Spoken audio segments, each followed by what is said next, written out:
Hey everyone, in this video I will show you how to create an account and complete your KYC for the DOCTORX airdrop. Let's not waste any time and get started. First, download the DOCTORX app from the Play Store. Once it is installed, open the app to begin the registration. Enter the email address you want to use for your account. You will receive a one-time password OTP in your email. Enter the OTP to verify your account. Next, type any nickname you want for your profile.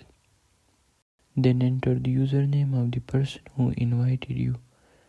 This step is optional, but it will help them earn a referral bonus. Finally, click complete to finish setting up your account.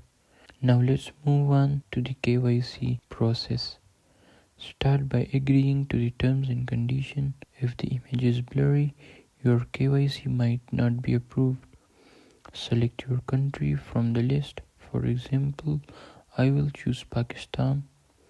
Finally, follow the instructions to complete the face verification step. As you can see here, my KYC has been successfully approved. And that's it for this video, guys. Now you know how to create an account and complete KYC for the DOCTORX airdrop. If you found this video useful, make sure to like and subscribe for more guides like this.